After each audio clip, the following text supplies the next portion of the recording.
Hello, everyone. This is Mr. Millette with an AP World History presentation. Today's presentation is about the fleeting and melding forces of the globalization of human societies since the late 20th century and into the 21st century.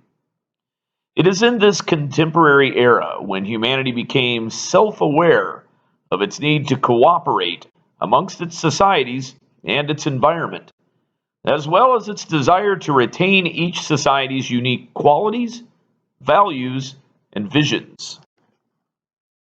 This requires a balancing act among human societies that is difficult to achieve and complex in nature. How does an individual national citizen, an American for example, balance their identity as a global citizen?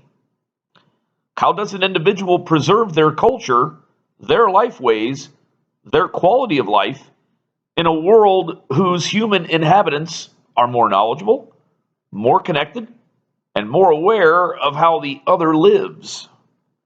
How do individuals and societies accept a global experience, demand, or necessity, with or without jeopardizing their own traditions, expectations, or consumption patterns? It is in these questions where we find the experience of globalization to be one of an unapologetic necessity for humans to cooperate amongst themselves as responsible global citizens, yet retain the continued forces of national identity, national politics, and national competition. With regards to our most contemporary human societies, the experience of globalization, AP World History students will be expected to demonstrate their understanding of these 8 learning objectives. Explain how the development of new technologies changed the world from 1900 to present. Explain how environmental factors affected human populations over time. Explain the causes and effects of environmental changes in the period from 1900 to present. Explain the continuities and changes in the global economy from 1900 to present. Explain how social categories, roles, and practices have been maintained and challenged over time. Explain how and why globalization changed culture over time. Explain the various responses to increasing globalization from 1900 to present. And finally, explain how and why globalization changed international interactions among states. Let's take a moment to define the term globalization. The late and great historian and professor of history Jerry Bentley defined the term globalization in his widely used Collegiate World Civilizations and Advanced Placement World History textbook, Traditions and Encounters. He defined globalization as the reduction and removal of barriers between national borders to facilitate the flow of goods, capital, services, and labor. So, what does this mean? Or what does it look like in our contemporary world? What are its parts that make up this whole globalization experience? I believe Jerry Bentley purveyed to his students and readers of history that globalization includes increased global exchange of crops, manufactured goods, natural resources, services, and information, global expansion of financial capital, machinery, and investments, increased international migration of laborers, increases in the number of global corporations and brands, and increased economic interdependence among the world's nations. Ultimately, this presentation attempts to analyze these parts, as well as others, and the reactions and resistance movements to the demands of the experience of the globalization of humanity. To start, since the beginning of the 20th century, new technologies changed the world. For example, new modes of communication, including radio communication, as seen in the image of a radio tower on the top left of this slide, cellular communication, as seen in the image of a cell tower on the bottom left of this slide, and the internet changed the way that individuals can communicate with each other across geographic space and time. Additionally, transportation technologies, including air travel, like the jet engine that powers the largest jet in the contemporary world, as seen in the bottom middle and bottom right photos on this slide.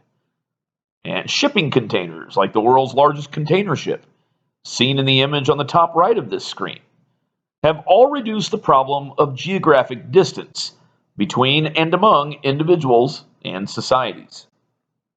Energy technologies, including the use of petroleum and nuclear power, raised productivity and increased the production of material goods. Increased productivity has not just pertained to the production of consumer goods, but also to the production of food. The Green Revolution and commercial agriculture increased productivity and sustained the Earth's growing population. These increased agricultural production yields have been possible through the use and spread of chemically and genetically modified forms of agriculture. Additionally, medical innovations, including vaccines and antibiotics, increase the ability of humans to survive and live longer lives, thus contributing to the increase in global human population.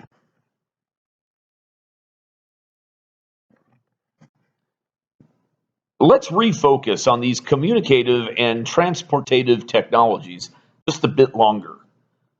These radio and cellular towers, internet connections, Airbus jets with massive jet engines, and colossal container ships do indeed help move information, people, goods, and resources much more efficiently and voluminously than ever before in the modern and pre-modern human experience. But is this element of globalization experienced equally in all nation states, all continents, all human societies? Well, the obvious answer to these questions is unequivocally no.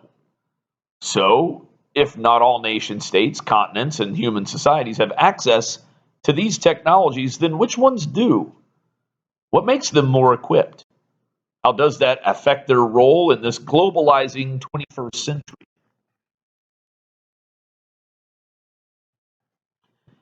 Let's take a look at the digital and information divide that is present in our globalizing world.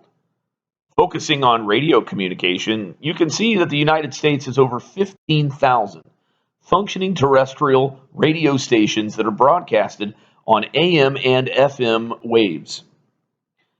This number does not include satellite radio stations that are broadcasted by satellites that are in space orbiting the Earth. Look to the right of this chart. You see a great difference between the number of radio stations in the United States and the West African nation of Niger, in which Niger only has approximately 130 terrestrial radio stations. Continuing on to cellular phone subscriptions, the United States has over 400 million people with cell phone service, whereas in Niger there are only 8 million people with cell phone service. In fact, there are more cell phone subscriptions than there are people living in the United States, whereas there are 23 million people living in Niger, and only about 1/3 of them have a cell phone subscription. Again, television stations are another example of the digital and communication divide in our globalizing world. In the United States, there are over 2,000 television stations, but in Niger, there are merely 3. So, I ask you to consider, how equal really is access to communication technologies in our globalizing contemporary world?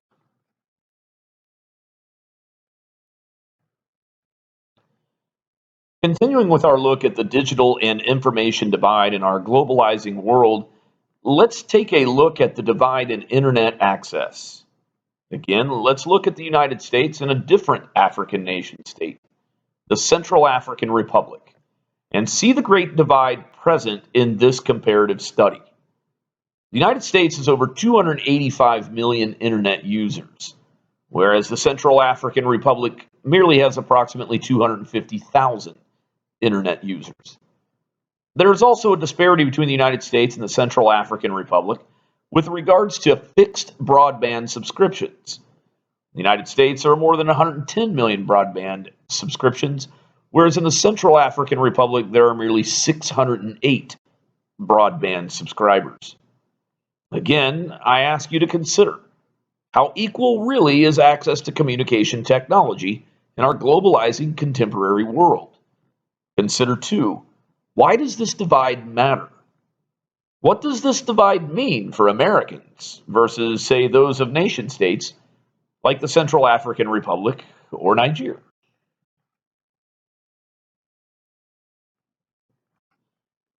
Take a look at this map showing the share of the world's population's use of the internet in the year 2017. I've drawn a line of best fit to help distinguish between what appears to be a global north that has an abundance of internet access and use when compared to a global south that, with few exceptions, definitely lack internet access and use. Why might this be? Historically, why might the internet be so much more accessible to the global north rather than the global south? Is this a continuation of the technological and industrial divide that was present in the age of imperialism? Why have so few societies that have undergone decolonization experienced such void in internet access and use?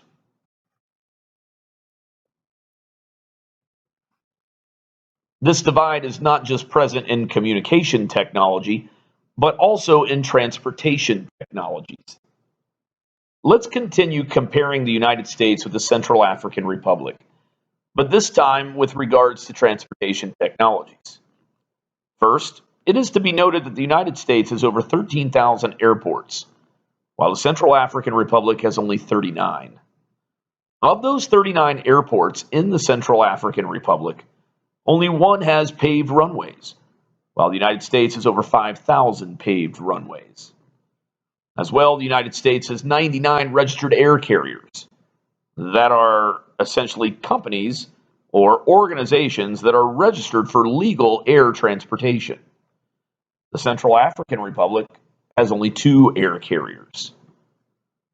Air passenger and air freight numbers are not even comparable between the United States and the Central African Republic. So, what do these numbers suggest about America's and the Central African Republic's roles in this globalizing contemporary world? Which nation has a greater ability to do things like contribute to the global economy, or visit and communicate with individuals across the world, or make their products, companies, lifeways, etc., more prolific on a world stage?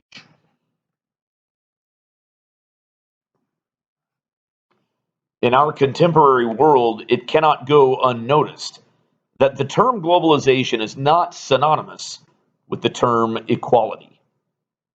In the political cartoon on the top left of this slide, the cartoonist suggests that apartheid, a system of racial segregation and inequality in 20th century South Africa, is amateur and small in stature when compared to the savage inequality of what the cartoonist refers to globalization as global apartheid. The cartoon on the bottom right of this screen also criticizes the gross inequality present in different societies in this globalizing world by showing a jobless American wearing expensive shoes that were produced by a shoeless and underpaid worker in Indonesia. This cartoonist is suggesting the favoritism enjoyed by American consumers comes at the expense of the plight of the Indonesian producer.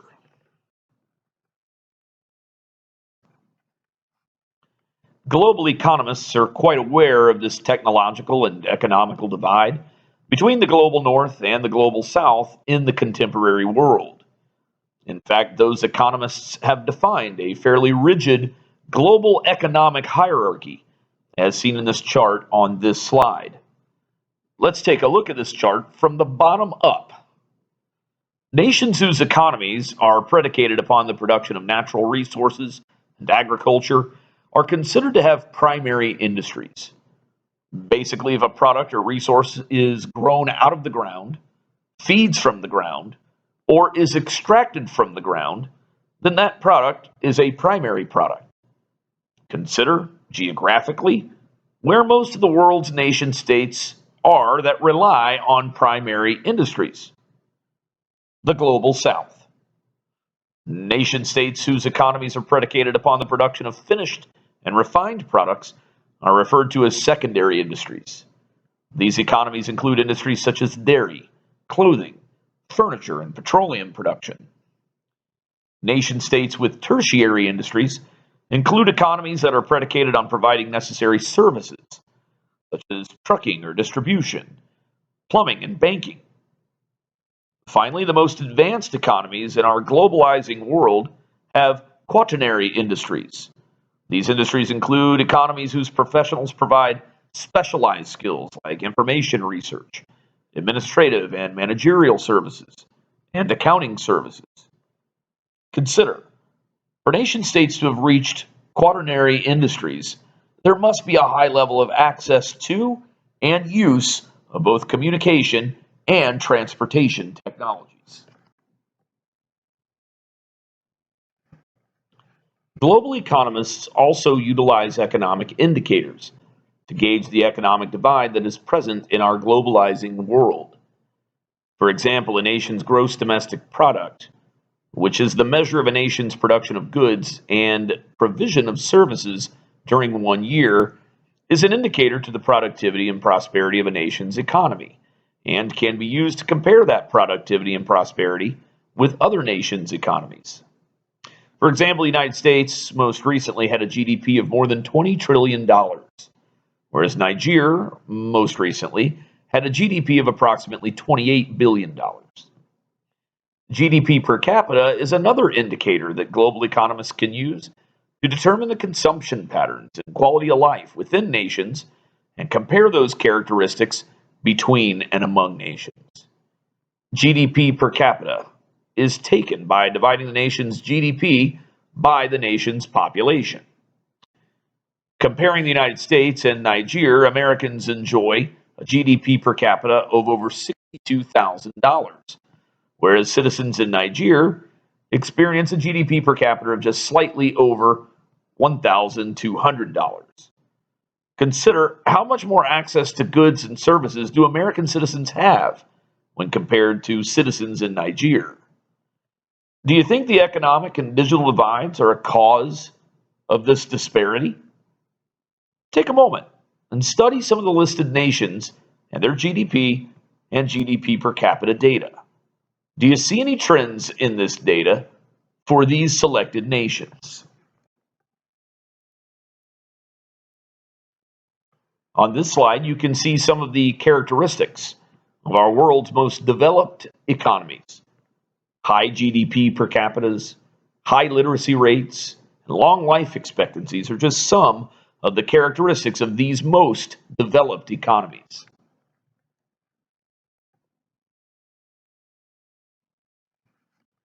In contrast, on this slide, you can see some of the characteristics of our world's developing economies.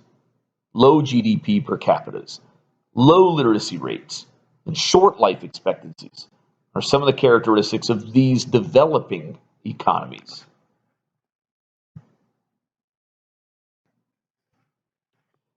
Jared Diamond, an evolutionary biologist and environmental determinist, has published several books and articles regarding environmental and economic causes and consequences throughout the world's historical and contemporary civilizations.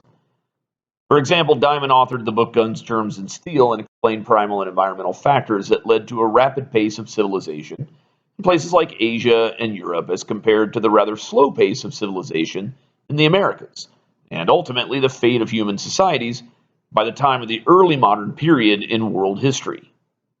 Diamond published this article, What's Your Consumption Factor, in the New York Times in 2008, and analyzed both the perceived and real consequences of things like global increases in human population and consumption practices.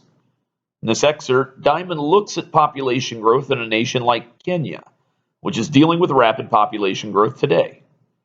However, Diamond debunks the notion that Kenya's rapid population growth will actually do very little harm to the rest of the world in terms of consumption practices, since Kenyans do not experience a high GDP per capita when compared to the nations with the more developed economies.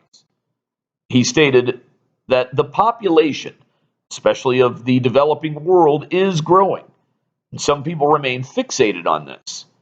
They note that populations of countries like Kenya are growing rapidly, and they say that's a big problem. Yeah, it is a problem for Kenya's more than 30 million people, but it's not a burden on the whole world.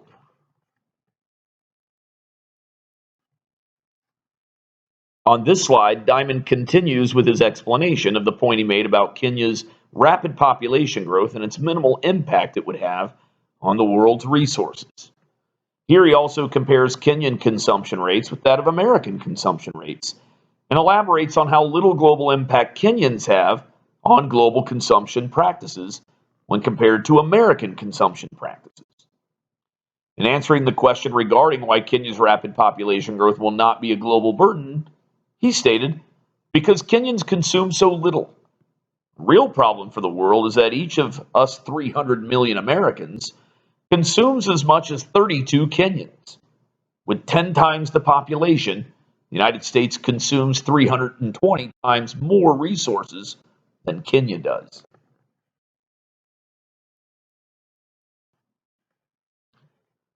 Diamond in this excerpt leaves Kenya's population increase in consumption practices and takes a look at those things in China. Here he states per capita consumption rates in China are still about 11 times below ours. But let's suppose they rise to our level. Let's also make things easy by imagining that nothing else happens to increase world consumption.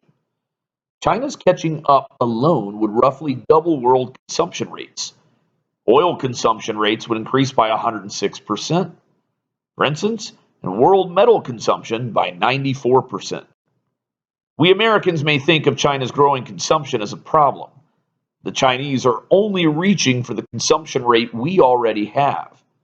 To tell them not to try would be futile. With that, I pose this question to you all. Does this mean that we, as a global humanity, are heading for demographic, economic, and resource disaster?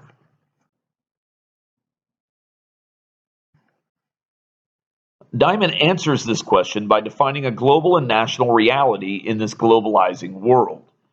He answered no. We could have a stable outcome in which all countries converge on consumption rates considerably below the current highest levels. Americans might object. There is no way we could sacrifice our living standards for the benefit of people in the rest of the world. Nevertheless, whether we get there willingly or not, we shall soon have lower consumption rates because our present rates are unsustainable. In essence, Diamond puts the responsibility not on the increasing Chinese population with their increasing consumer practices, nor does he put the responsibility on the increasing Kenyan population, their marginal consumer practices. Instead, Diamond puts the responsibility on the largest national economy in the world, and the world's most prolific consumers of food, resources, etc., American citizens. Diamond described both the contemporary issue of consumption disparity and the potential long-term harsh realities that disparities gap closing. So how exactly does consumption disparity look in our contemporary globalizing world?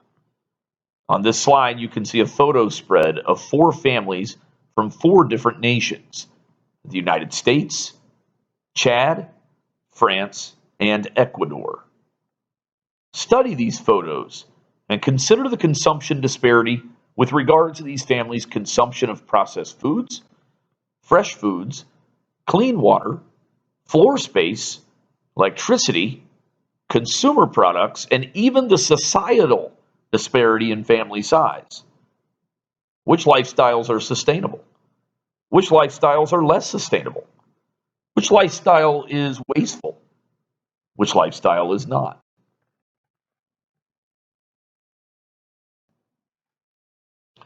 Jared Diamond, in his article, painted a not so flattering picture of a potential future for not just Americans, but global citizens with regard to consumption practices. and the unavoidable curbing of American consumption practices in the near future.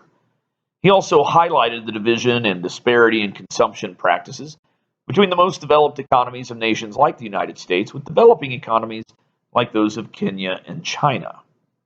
This division in our contemporary world reminds me of the division of the industrializing world of the mid-19th century and late modern world history. I'm drawn from Diamond's work back to Marx's work with regards to socioeconomic division from nearly 200 years ago. Marx, in his publication of the Communist Manifesto, wrote, "Society as a whole is more and more splitting up into two great hostile camps, into two great classes directly facing each other: bourgeoisie, wealthy capitalists, and proletariat, exploited workers." Historically, was Marx right about a history of class struggle and an international division of labor? Do contemporary authors like Diamond argue that there is still an existence of class struggle between the developed and developing worlds? Indeed they do, and Diamond is not alone.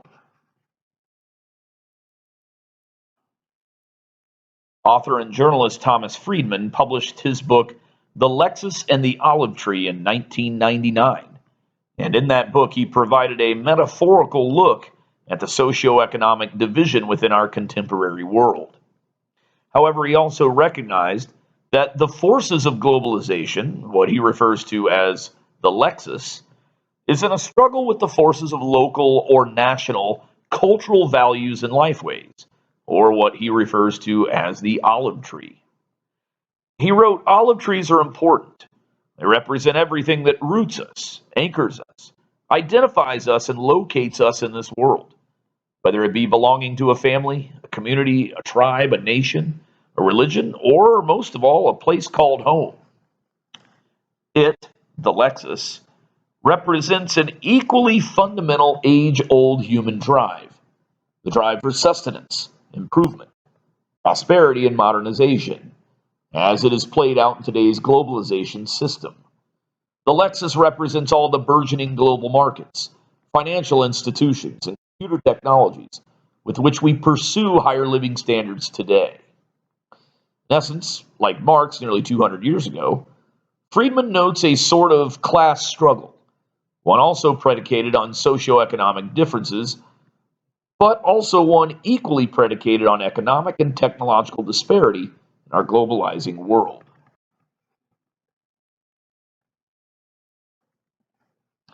Friedman continues his description between the forces of the Lexus and the forces of the olive tree and their combatant relationship. He wrote, "Of course, for millions of people in developing countries, the quest for material improvement still involves walking to a well, subsisting on $1 a day, plowing a field barefoot behind an ox, or gathering wood and carrying it on their heads for 5 miles. These people still upload for a living, not download. But for millions of others in developed countries, this quest for material betterment and modernization is increasingly conducted in Nike shoes, shopping in integrated markets, and using the new network technologies. The point is that while different people have different access to the new markets and technologies that characterize the globalization system, derive highly unequal benefits from them, it doesn't change the fact that these markets and technologies are the defining economic tools of the day, and everyone is either directly or indirectly affected by them." Benjamin Barber also took a metaphorical look at the socioeconomic, technological, and cultural divide existent in our contemporary globalizing world. Like Friedman, who described the forces of the Lexus and the forces of the olive tree, Barber, in his book Jihad versus McWorld from 1995, described this divide by defining these two terms. He wrote, "In the world of McWorld, the alternative to dogmatic traditionalism, jihad, may be materialist consumerism or relativistic secularism, or merely a profitable corruption. McWorld is a product of popular culture driven by expansionist commerce. Its template is American. Its form, style, its goods are as much images as material, an aesthetic as well as a product line. It is about culture as commodity, apparel as ideology. Barber continues with his description of this combative relationship between the forces of jihad and the forces of McWorld. He paints a much gloomier picture of the future for this struggle than did his counterpart Thomas Friedman. Barber wrote, "In the short run, the forces of jihad, noisier and more obviously militaristic than those of McWorld, are likely to dominate the near future, etching small stories of local tragedy and regional genocide on the face of our times and creating a climate of instability marked by multi-micro wars inimical to global integration. Unless we can offer an alternative to the struggle between jihad and McWorld, the epoch on whose threshold we stand, post-communist, post-industrial, post-national yet sectarian, fearful and bigoted, is likely also to be terminally post-democratic." A decade after Barber's publication, Thomas Friedman published his book, The World is Flat, in 2005.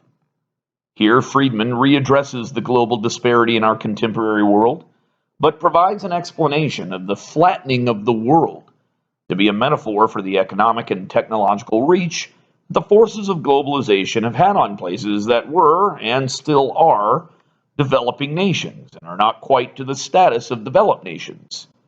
Like India. Friedman wrote, "Columbus was happy to make the Indians he met his slaves, a pool of free manual labor. I just wanted to understand why the Indians I met were taking our work, why they had become such an important pool for the outsourcing of service and information technology work from America and other industrialized countries. Columbus had more than 100 men on his 3 ships. I had a small crew from the Discovery Times Channel that fit comfortably into 2 banged-up vans, with Indian drivers who drove barefoot. When I set sail, so to speak, I too assumed that the world was round. But what I encountered in the real India profoundly shook my faith in that notion. Columbus accidentally ran into America, but thought he had discovered part of India. I actually found India and thought many of the people I met there were Americans. Some had actually taken American names, and others were doing great imitations of American accents at call centers and American business techniques at software labs." I think it is here where we must consider Freeman's point about India looking a lot like America with regards to its tertiary and quaternary technological and economic practices. As India's economy progresses, it may force the continued progression of America's economy as a quaternary or knowledge economy. Likewise, India's economic progression may far surpass that of lesser developing economies found in other Asian nations or even Latin American or African nations. India, in the case of Friedman's example, and China, in the case of Diamond's example, can continue to move upward in the global economic hierarchy and continue to put strain on the world's resources and to challenge the world's most developed economies to continue to progress in our post-industrial contemporary world. National economies in the contemporary period, that is, after 1900, have become much more globalized and interdependent on each other. The next several slides attempt to explain exactly how national economies have done just that, become more globalized. First, after 1900, national economies became much more cooperative and interdependent. In fact, on this slide, I want us to examine what exactly it means that national economies have become more interdependent. Essentially, interdependence is a concept that all economies are dependent on each other for resources, labor, production, services, and distribution, and thus impact each other, for better or worse. Production in world history has seldom been merely for local consumption, but rather for multinational and multi-regional consumption. As civilizations and their economies advanced, interdependence became more of a characteristic of national economies. Looking at the cartoon on this slide, economic interdependence is what pushes or forces regional and national economies to produce, distribute, and consume goods, resources, and services. As America's economy produces and/or consumes, dictates Europe's economies to produce and consume, and Asia's economies and Latin America's economies to produce and consume, and so on and so forth. This, in essence, is economic interdependence. National economies have also become more globalized due to the prolific development of trade blocs. Trade blocs are entities comprised of numerous nations who participate in mutual economic practices, typically based in regional or geographic zones, or ideological zones, or resource zones. In essence, trade blocs are very intentional and purposeful economic interdependent creations. Here are some examples of trade blocs that have increased economic interdependence in our contemporary world. First, regional trade blocs include examples like the European Union or Mercosur, the Southern Common Market in South America. These trade blocs make policies that generate mutually beneficial economic independence among their member states. For example, these regional trade blocs may reduce barriers to trade and commercial activity among member states so that economic prosperity is experienced region-wide. Second, ideological trade blocs, like the former Soviet bloc prior to 1991, generated economic interdependence between Russia and numerous Asian and Eastern European states throughout the Cold War. This ideological trade bloc generated great economic interdependence between the Soviet Union and their satellite states and Soviet republics. Third, resource-based trade blocs like OPEC, or the Organization of Petroleum Exporting Countries, have also generated economic interdependence among member states as well as dependent states. In the case of OPEC, member states cooperate with each other in order to experience mutual prosperity with regards to the production and sale of the world's petroleum. Likewise, OPEC's member states sell to nations who are dependent on petroleum, generating a greater economic interdependence in our contemporary world. Another reason why national economies have become more globalized is because of the prolific practice of free trade between and among so many of our contemporary world's nations. Free trade is an economic practice of trade between and among countries in which governmental restrictions, taxes and tariffs, and other barriers to trade have been significantly reduced. Nations enter free trade agreements with each other in an effort to achieve mutual economic benefits. There are many examples of global and multi-regional organizations that have promoted free trade in our contemporary world. Some examples of organizations that promote free trade principles include GATT, the General Agreement on Tariffs and Trade, from 1947. GATT introduced free trade agreements among some of the world's most developed economies in the years following the end of World War II. Likewise, the creation of the World Trade Organization in 1995 has also contributed to a proliferation of free trade agreements between and among the world's most developed and developing economies. In some cases, regional free trade organizations have also contributed to the globalization and interdependence of national economies. Some of these include the North American Free Trade Agreement, or NAFTA, from 1992, or the Association of Southeast Asian Nations, or the Asian Free Trade Area, in 1992. These free trade agreements make it easier for goods, resources, services, and labor to move across national borders, making national economies more interdependent on each other.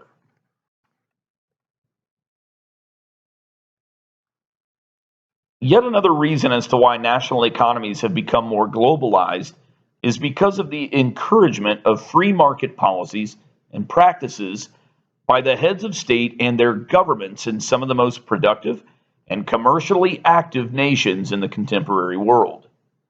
For example, American President Ronald Reagan, throughout the majority of the 1980s, promoted policies of free trade and deregulation of American businesses, so that American businesses could produce and distribute its goods and services on a global market. Likewise, England's first female prime minister, Margaret Thatcher, promoted free trade and market policies in order to achieve similar goals in the United Kingdom. Thatcher was also much more blatantly in favor of weakening the influences of labor and trades unions in an effort to free up private businesses from increasing labor costs and demands. The Reaganomics and Thatcherism of the 1980s became the ideal for Western political leaders to aspire in their attempts at economic deregulation and free trade. In addition to the political leaders from the West who promoted free market practices in the waning days of the Cold War, some of the leaders from the East also began to promote free market practices and deregulation as well.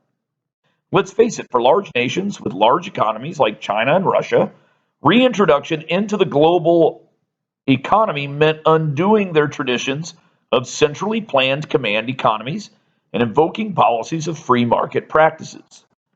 For example, China's General Secretary, Deng Xiaoping, who came to power after the death of the longtime Chinese communist leader Mao Zedong, introduced economic policies that ended many of the long-held Maoist policies of China's command economy.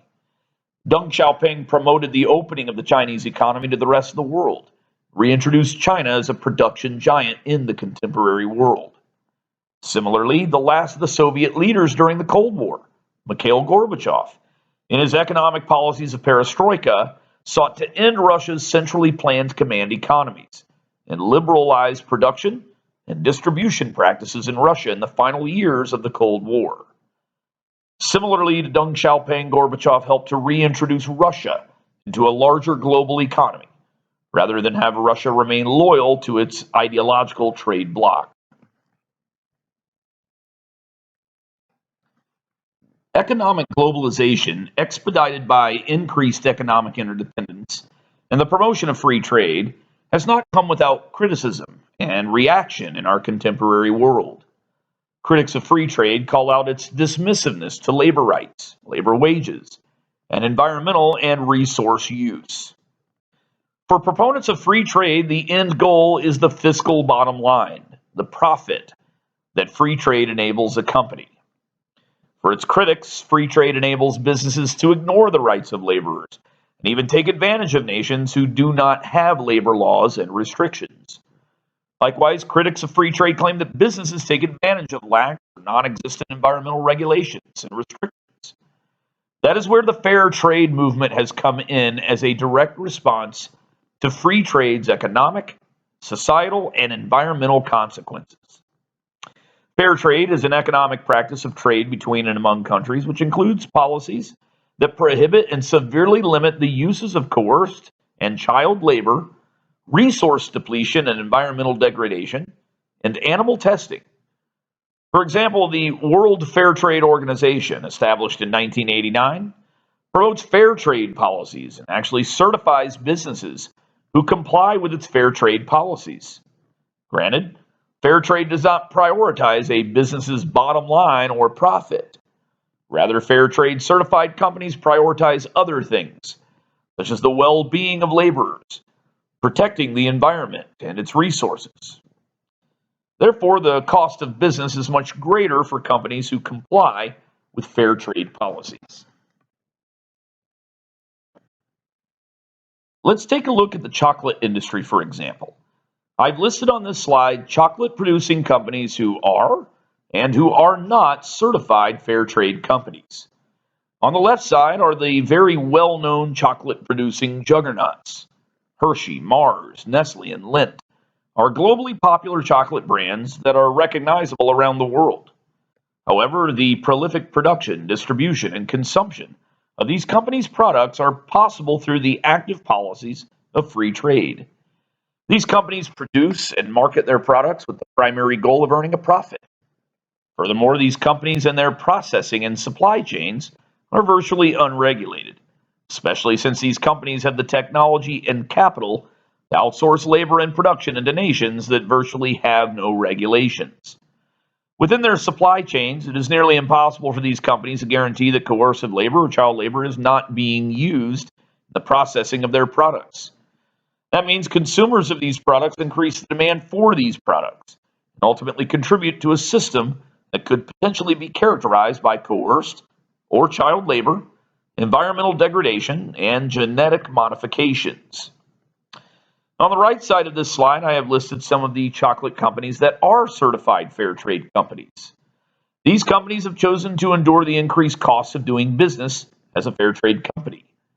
These chocolate companies, Beyond Good, Equal Exchange, Alter Eco, and Theo, prioritize improving the lives of workers and marginalized people, complying to regulations regarding the processing of their products, ensuring their supply chain does not use coerced or child labor, and ensuring their production techniques are environmentally responsible and their products are void of GMOs. Though the forces of globalization, especially economic globalization, demand the cooperation of our world's nations, that cooperation is not uniform and not without criticism and challenges. Likewise, political globalization also demands a level of cooperation among the governments of our world's nations. And that cooperation is also not without its criticism and challenges. However, since World War II, and even more so since the end of the Cold War, nations have been in many ways forced to cooperate politically in order to avoid catastrophic problems and secure rights for individuals. National governments after World War II were under pressure to find ways to cooperate and coexist so as to avoid reverting to the catastrophic events of the Second World War and the genocide of the Holocaust. In fact, in 1945, the final year of the war, the United Nations was formed, and its purpose was explicitly stated in its founding charter in that year. It read, Article 1, the purposes of the United Nations are 1. To maintain international peace and security. 2. To develop friendly relations among nations based on respect for the principle of equal rights, self-determination of peoples. 3. To achieve international cooperation in solving international problems of an economic, social, cultural, and humanitarian character, and in promoting and encouraging respect for human rights and for fundamental freedoms for all without distinction as to race, sex, language, or religion. And 4. To be a center for harmonizing the actions of nations and the attainment of these common ends. Here you can see the emergence of a post-war, rights-based discourse that began to challenge the old assumptions about race, class, gender, and religion. This rights-based discourse continued a few years later with the UN's drafting of the Declaration of Human Rights, or the UDHR, in 1948. In a portion of the text of the UDHR, it reads, Now, therefore, the General Assembly proclaims this Universal Declaration of Human Rights as a common standard of achievement for all peoples and all nations, to the end that every individual and every organ of society, keeping this declaration constantly in mind, shall strive by teaching and education to promote respect for these rights and freedoms by progressive measures, national and international, to secure their universal and effective recognition and observance, both among the peoples of member states themselves and among the people or territories under their jurisdiction. Again, the United Nations, the global political organization, sought to demand political cooperation in protecting individual rights, in spite of political differences among post-war nations and their governments. Here you can see some of the rights that the UDHR includes. Natural rights for all humans. No one shall be held in slavery. No one shall be subjected to torture. No one shall be subjected to arbitrary arrest. Everyone has freedom of movement in and out of countries. Everyone has the right to a nationality. Everyone has freedom of expression. Everyone has freedom of thought and religion. Everyone has the right to work and choice of work. Everyone has the right to an adequate standard of living, and everyone has the right to an education. There were points in the 20th century when securing individual rights and collectively protecting individual rights were not prioritized. During times of total war, as in the cases of the world wars, individual rights were secondary. Entire populations, based on ethnic, religious, and racial differences, were actually targeted by belligerent governments, as in the cases of the Armenian genocide and the Holocaust. However, beyond those experiences of total war, established governments often struggled to recognize and end oppression within their own nations. Traditional conceptions of race, gender, class, and religious hierarchies were challenged by oppressed groups throughout the contemporary period. In terms of groups and movements that sought to end racially oppressive governments and policies, the Negritude movement in the 1930s and 40s was an anti-colonial movement that sought to rekindle the value and significance of African culture in parts of the world where people of African descent were oppressed by racial segregation and colonization. Additionally, even after the end of segregation in the United States, oppression of African American voters was one of the targets of the civil rights movement in an effort to increase African American participation in America's political systems. The Voting Rights Act of 1965 sought to eliminate discriminatory voting practices like literacy tests that served as barriers to African American voters. In South Africa, anti-apartheid groups like the African National Congress sought to end the racial segregation and the exclusion of black South Africans from participating in South African politics. Apartheid was eventually abolished in 1994. Also in India, the caste reservation movement sought to implement a system of affirmative action for disadvantaged groups and individuals in India's lower castes. In terms of gender rights, women's suffrage was achieved during the 20th century, especially after the First and Second World Wars.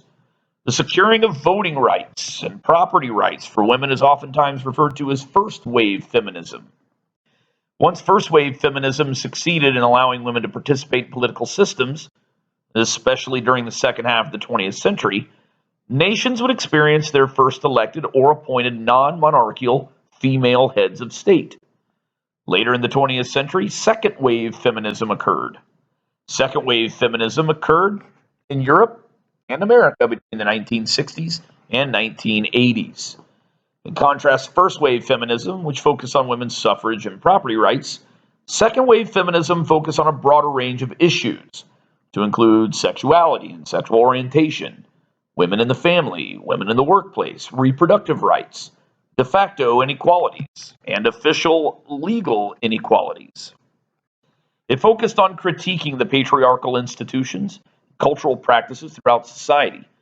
It also drew attention to the issues of domestic violence and marital rape, engendered rape crisis centers and women's shelters, and brought about changes in custody laws and divorce law. Second wave feminism led to the new modes of marriage, partnership, motherhood, divorce, and reproduction. It gave women more options in their personal lives, more control over their bodies. New modes of managing reproduction would include things like birth control pills, abortion rights, and scientific means of fertilization for women and couples who suffered from infertility. Women's rights and racial and ethnic minority rights paved the way for what was once privileges to be considered rights for everyone in a lot of our contemporary world's nations. The establishment of UNESCO began the transition from education being a privilege for a select elite into a right for all individuals. UNESCO was established in 1945, in part to promote education as an individual right. But in 2000, its goals were redefined. Those goals were to have the proportion of people living in extreme poverty in developing countries by 2015, to achieve universal primary education in all countries by 2015, to eliminate gender disparity in primary and secondary education by 2005, and to help countries implement a national strategy for sustainable development by 2005 to reverse current trends in the loss of environmental resources by 2015. The World Health Organization has helped to make healthcare an individual right in our contemporary world. Established in 1948, the WHO has sought to promote and provide healthcare and necessary resources throughout the world, especially in places who have had a tradition of a lack of access to healthcare. The WHO has an objective to provide healthcare to 1 billion more people and to improve healthcare services and access to another 1 billion people. It attempts to fulfill that objective through its main functions.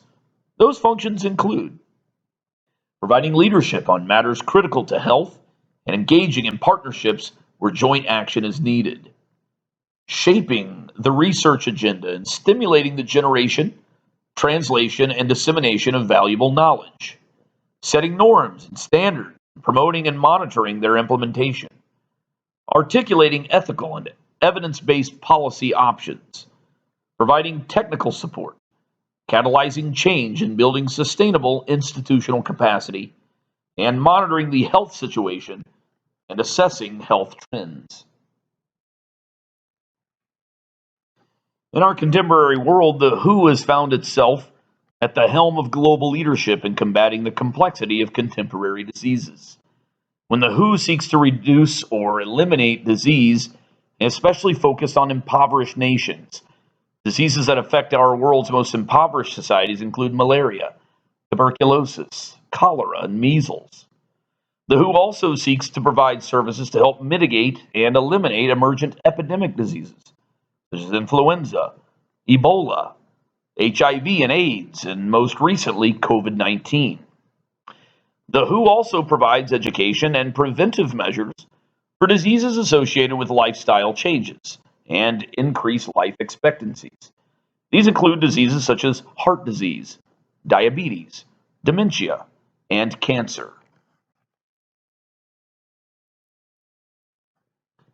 Political globalization is absolutely predicated on nations and their governments consenting to cooperate in order to secure individual rights on a global scale. Of course, like economic globalization, political globalization comes with criticism and resistance. Returning for a moment to economic globalization, let's recap the benefits that economic globalization provides to our world and its individuals from the perspective of its proponents and supporters. Proponents of economic globalization say that globalization reduces barriers, taxes, tariffs, trade. Globalization promotes economic growth, and creates jobs, and increases productivity. It generates economic competition and drives prices of products down. It infuses technology and financial capital and investments into poorer nations. It complements the spread of democracy, and it increases global access to produce goods. And it allows for influxes of information and cultural mingling between and among countries. In contrast, economic globalization's detractors say that globalization increases the gap between rich and poor. It creates job loss and outsourcing. It increases the political prowess and influence of global corporations. It leads to increased socioeconomic exploitation of land, labor, and resources, and environmental degradation. That it allows for the global spread of communicable diseases and diminishes the sovereignty of nations. Economic globalization often elicits resistant responses to its societal and economic consequences regarding labor and production practices. On this slide, you see images of demonstrations against the World Trade Organization's free trade policies and their consequences on labor and production practices. The first image shows demonstrators calling for a stop to the labor practices in Indonesia in 2008. In the second image, you can see the Battle of Seattle, where demonstrators took to protesting the labor practices by the Nike Corporation and the policies of the WTO in 1999. One of the biggest critics of globalization, especially economic globalization, are environmentalists. Environmentalists claim that the infinite demands of a global economy strain the Earth's natural resources, have dire consequences for future generations. For example, environmentalists note that issues such as deforestation, acid rain, the use of CFCs and ozone depletion, global warming and greenhouse effects, climate change are exacerbated by the burgeoning demands on our Earth's natural resources. Additionally, environmentalists criticize the production and consumption practices in our globalizing world to be some of the causation for the most destructive environmental disasters in contemporary history. Disasters such as the Bhopal pesticide plant gas leak, the Chernobyl nuclear power plant explosion, the Exxon Valdez oil spill, and the BP oil rig spill and leak. Rachel Carson, an American marine biologist, pioneered the global environmental movement with her publication of the book Silent Spring in 1962. Carson's work mostly challenged the expansion of chemical industries, especially pesticides or insecticides, such as DDT. Silent Spring and subsequent publications combated the misinformation and the absence of data and the effects of mass aerial pesticide sprays by these chemical companies and the commercial agricultural companies that came to depend on them. Here is a selected quote from Silent Spring that offered a grim vision for the future of plant and animal life if the use of chemical pesticides persisted. There was a strange stillness. The birds, for example, where had they gone? Many people spoke of them, puzzled and disturbed. The feeding stations in the backyards were deserted. Few birds seen anywhere were moribund. They trembled violently and could not fly. It was spring without voices. On the mornings that had once throbbed with the dawn chorus of robins, catbirds, doves, jays, wrens, and scores of other bird voices, there was now no sound. Only silence lay over the fields and woods and marsh.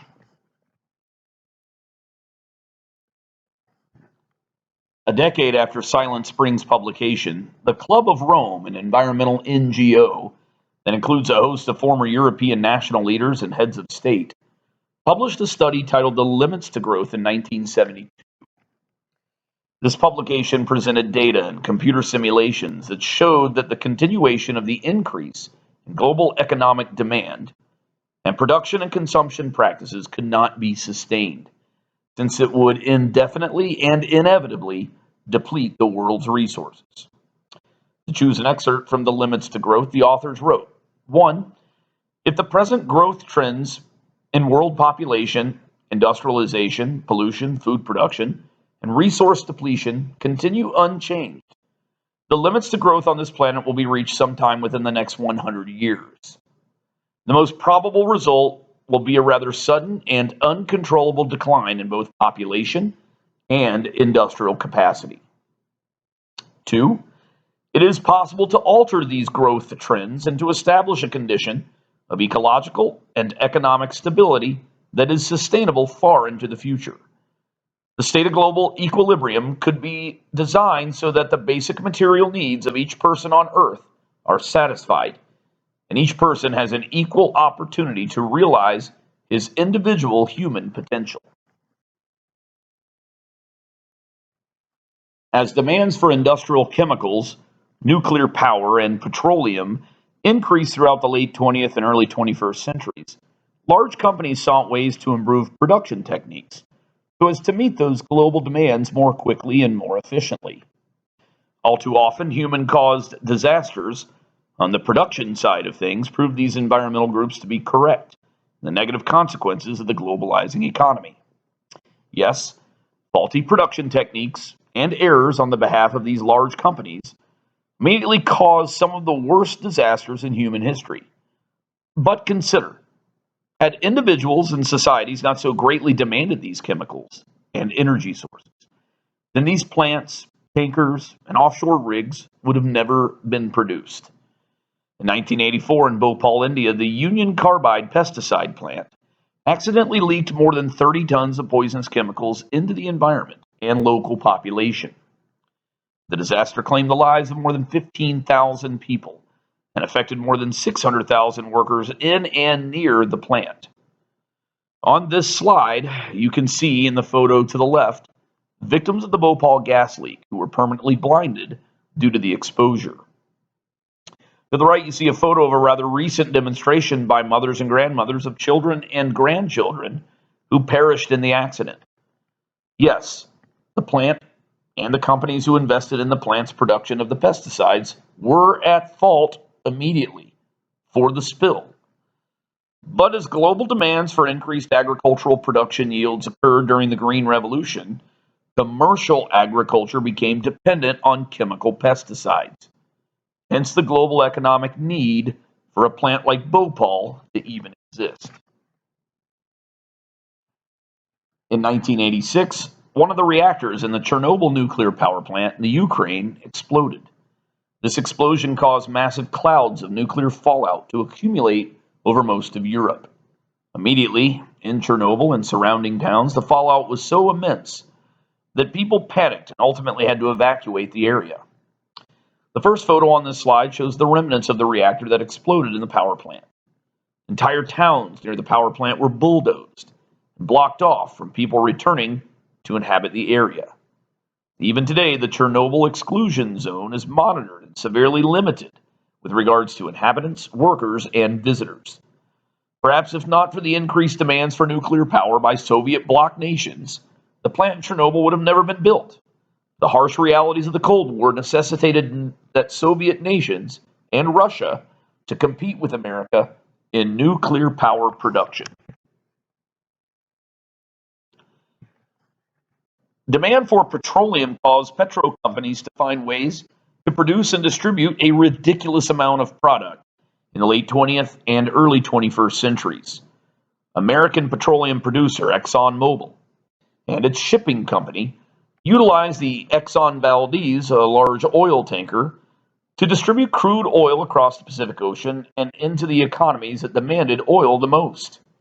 In 1989, the Exxon Valdez spilled more than 10 million gallons of crude oil into the Pacific Ocean.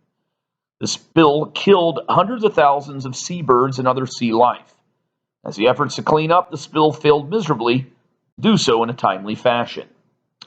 In the first photo on this slide, you can see spill workers attempting to remove crude oil from the rocks and Pacific coastline of Alaska. To the right, you can see a photo that shows a spill worker attempting to remove crude oil from the suffering body of a seabird. Environmentalist David Orr, who authored the book Earth and Mind in 2004, provided perspective on the Exxon Valdez oil spill. Whereas the company was deemed unequipped and negligent in its accident cleanup efforts, and ultimately responsible to pay over $900 million in damages, Orr shifted the focus of the responsibility for the amount of oil that was in that tanker to the consumers. He wrote, "It would have been an equal, if more diffuse, catastrophe had the Exxon Valdez made it safely to port and its cargo burned in car engines proceeding thence into the atmosphere, where its contents would have contributed to air pollution and global warming. Oil has reduced our intelligence by dividing us between what we take to be realistic imperatives of economy and the commands of ethical stewardship. As a result, we have become far less adept at thinking and acting ethically and far more adept at rationalizing and denying." Offshore oil drilling became more popular in the contemporary period. And one thing that failed to happen after the Exxon Valdez was the curbing of consumer demand for crude oil. British Petroleum, or BP, took to offshore drilling by building oil rigs in the Gulf of Mexico, so as to meet the continued growing demand for crude oil. In 2010, BP's Deepwater Horizon, an oil rig in the Gulf, leaked tens of millions of gallons of crude oil into the Gulf. In fact, some estimates place the number at over 200 million gallons of crude oil. It's unfortunate, and it seems though the cries of the likes of environmentalists such as Rachel Carson, David Orr, and Lester Brown have gone unheard, as production and consumption trends have failed to heed their warnings. Lester Brown, an environmentalist and author of the book Economy, calls for an environmental revolution that must result in a severe decline of the production and consumption rates in our contemporary world's global economy.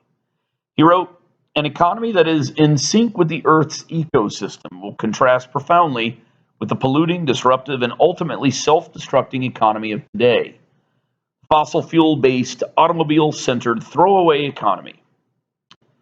One of the attractions of the Western economic model is that it has raised living standards for one-fifth of humanity to a level that our ancestors could not have dreamed of, proving a remarkably diverse diet, unprecedented levels of material consumption, and unimagined physical mobility. But unfortunately, it will not work over the long term, even for the affluent one-fifth, much less for the entire world."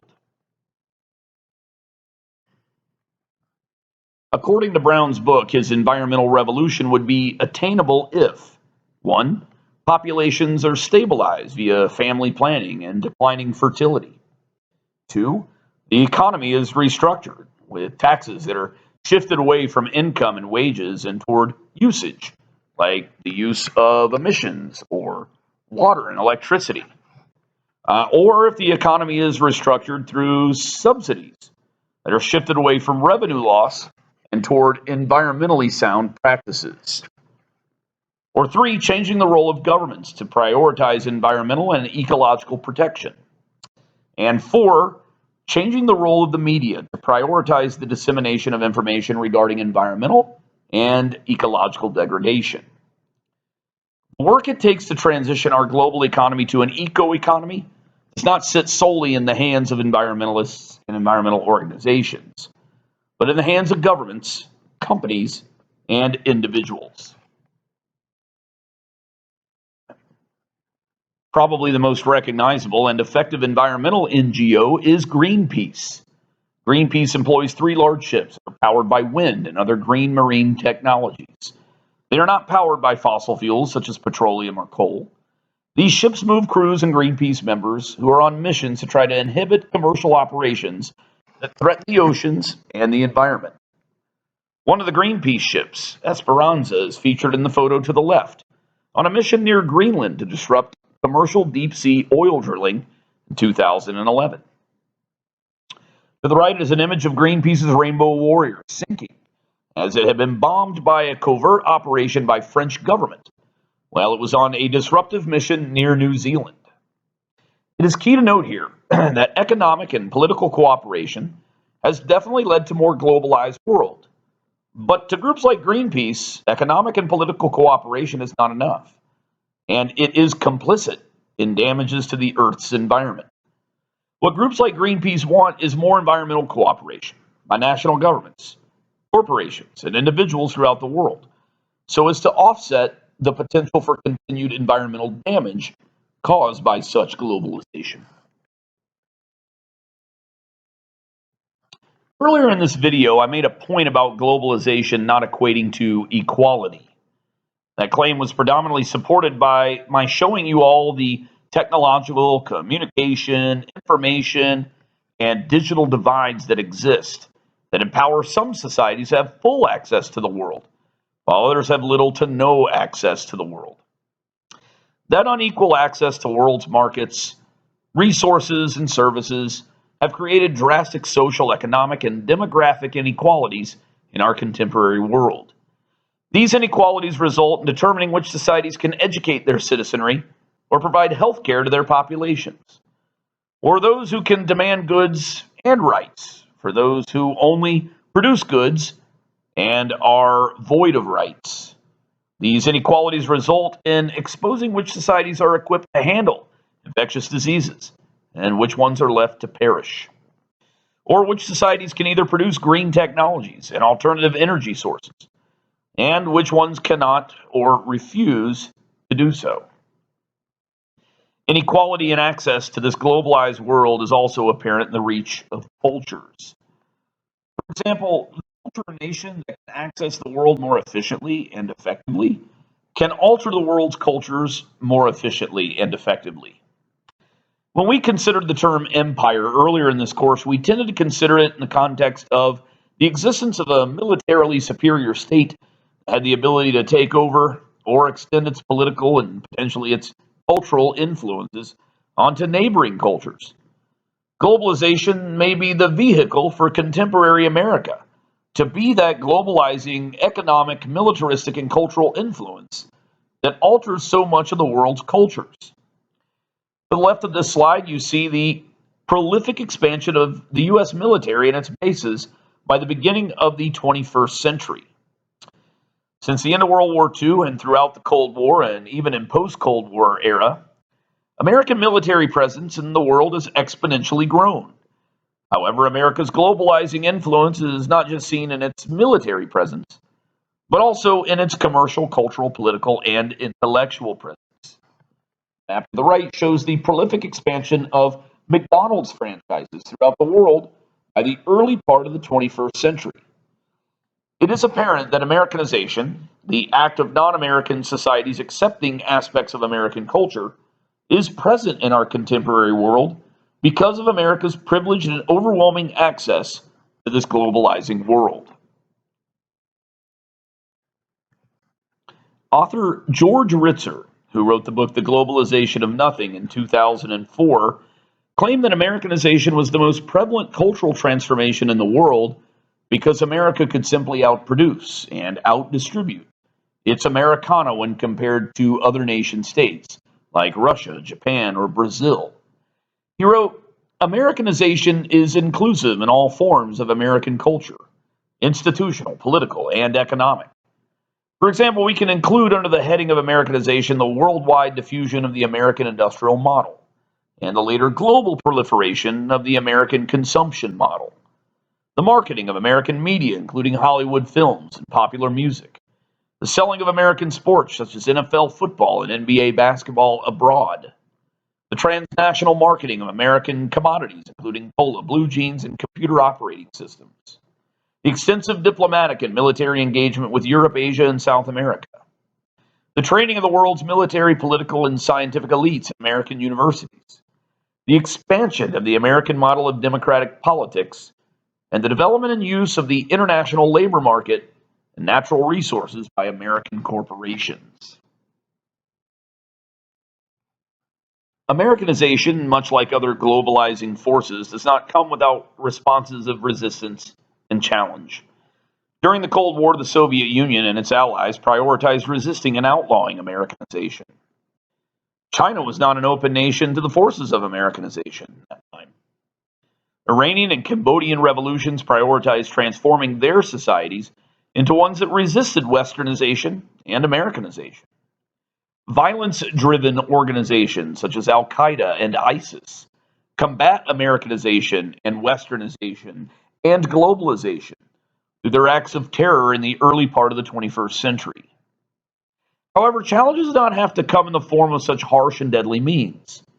Americanization is often combated by the cultural and economic forces of non-American businesses, cultural developments, and inclusive events. I've selected some of the most recognizable elements of Americanization on the global stage, but also selected some of the most recognizable elements that challenge Americanization on the global stage.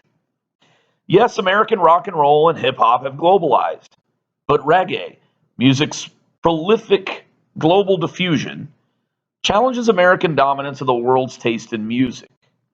Likewise, Hollywood films, movie stars, and television have propelled American entertainment into the global norm. But Bollywood films from India and their prolific diffusion throughout the world challenge that American dominance of film and television. Facebook and Twitter are combated by China's Weibo, a Chinese microblog and social media platform. eBay and Amazon are combated by China's Alibaba. Ford and Chevrolet are challenged by Kia and Toyota. Try as I may, I have yet to find a serious non-American competitor to the soda monopoly that Coca-Cola has on this world. Alas, it isn't solely the competition, economic, cultural, political, or otherwise, that drives the influences from the most globally accessible nations in the world. Rather, it's the continued and even increased cooperation and the recognition of the shared responsibility among governments, businesses, and individuals that can manifest a more sustainable, a more clean, and a more desirable global experience for all of humanity.